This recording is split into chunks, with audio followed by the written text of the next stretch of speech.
Bonjour, aujourd'hui première vidéo sur les anecdotes au cinéma, donc j'essaye, si ça plaît on continue, si ça plaît pas on continue quand même. Voilà, donc chaque vidéo un film et je vais commencer par le Batman de Tim Burton parce que c'est juste mon film préféré, voilà. J'adore Michael Keaton, Kim Basinger, Nicholson, voilà. Le meilleur film, le meilleur Batman. Voilà, tout simplement. Donc, j'ai pioché ci et là quelques anecdotes. J'ai épluché les bouquins, j'ai regardé les sites, voilà, j'ai essayé de regrouper tout ça pour nous faire les anecdotes que vous ne connaissez peut-être pas. Même s'il y en a une, même s'il y en a deux, ça me suffira amplement. Voilà. Allez, on essaye. Première vidéo. Batman a reçu l'Oscar des meilleurs décors. C'est simple, on est dans le comics. Gotham est crade, Gotham est glauque, Gotham est sombre, on n'a pas envie d'y être. Personne ne voulait de Michael Keaton pour le rôle. Les fans hurlaient, il y a eu des pétitions, il y a eu des menaces, alors qu'à présent, il est considéré comme un des meilleurs Batman, sinon le meilleur Batman. Près de 500 millions de dollars rapportés pour un budget de 48 millions. Premier film à engranger 100 millions de recettes sur ses 10 premiers jours d'exploitation. Un des plus gros succès de la Warner. Bob Kane, le papa de Batman, devait faire une apparition dans le film, mais bon, malheureusement, il est tombé malade pendant le tournage. Pas de Bob Kane. Anecdote très importante. Vicky Vale a crié 23 fois pendant le film. J'avais prévenu.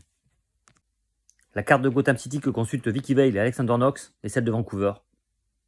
Ils ont dû bien rigoler les gars de Vancouver quand ils s'en sont aperçus. Les instruments chirurgicaux qu'utilise le chirurgien pour opérer Jack Napier sont les mêmes que ceux utilisés par Steve Martin sur Bill Murray dans La Petite Boutique des Horreurs en 1986. Petite Boutique des Horreurs où a joué Nicholson en 1960. D'ailleurs, en parlant de Bill Murray, on a failli le retrouver lui aussi en Batman.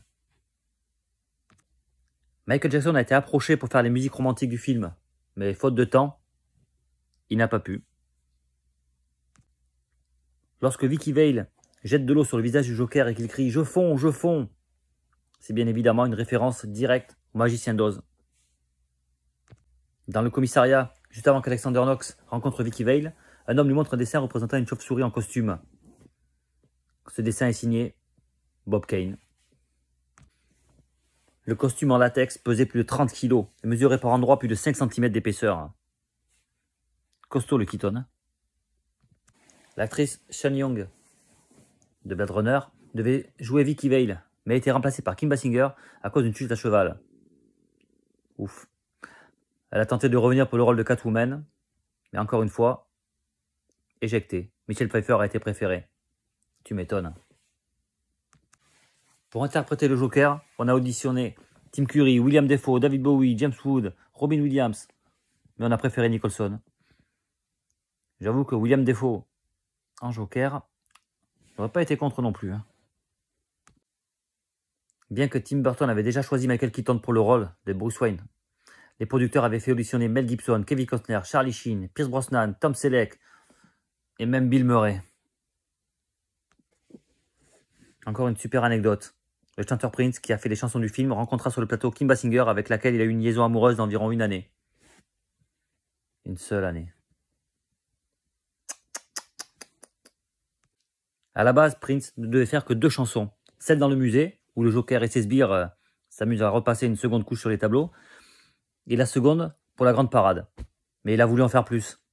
Et on se retrouve avec un album de Prince sur Batman, sorti avant le film, et la BO de Danny Elfman. Les parents de Bruce Wayne sont tués par Jack Napier, alias le Joker, prenant ainsi des libertés avec les comics. Tant mieux. La base de la Batmobile est 2 châssis d'Impala propulsés par un V8 Chevrolet. Le bouchon d'essence est celui d'un bus de Londres. Les phares avant sont ceux d'une Honda Civic, juste posés à l'envers. Les feux arrière sont des feux de Ferrari. Burton voulait des phares ronds. Au moment de fermer le toit de la Batmobile, les oreilles du masque de Batman touchaient le plafond. Burton a demandé à baisser le siège. mais celui-ci touchant déjà le plancher, il a fallu refaire le toit et raccourcir les pointes du masque. Il n'y avait qu'une seule Batmobile, il fallait donc y faire très attention. Ford a failli avoir le contrat pour fabriquer la Batmobile, mais il leur fallait 6 mois. L'équipe a mis, elle, 14 semaines. Michael Keaton ne pouvait pas tourner la tête. Le masque étant relié à la cape comme dans la plupart des dessins du comics, ils ont dû inventer ce qu'ils ont appelé le Bat Turn. Il tournait carrément le corps. Les Bat Boots, enfin, ces chaussures quoi, ces bottes, ont été créées par Nike, des Air Trainers. On voit bien le logo Nike, il est écrit sur les talons et sur la sangle de fixation. D'ailleurs, elles ont été mises aux enchères et sont parties pour 20 000 $. Quand on voit le Joker pour la première fois, on voit une grosse tache violette sur son cou. En fait, de la peinture blanche était collée sur son manteau violet. Et au lieu de l'enlever avec de l'alcool, ils ont utilisé du cirage violet. Mais comme la prise était la meilleure, ils l'ont gardé. Ce film a eu tellement de retouches sur le scénario. Un jour, Nicholson, il monte les marches menant au clocher. Il demande à Burton, pourquoi je les monte? Celui-ci lui a répondu, j'en sais rien, on verra quand tu seras en haut. Il devait y avoir le personnage de Robin dans le film, joué par Kiefer Sutherland, mais il a refusé le rôle. Du coup, ils ont remanié tout le scénario et exit Robin. Et voilà, cette vidéo se termine. J'espère que ça vous aura plu, que vous aurez appris quelque chose. On se retrouve bientôt pour une deuxième. Merci à vous. Au revoir.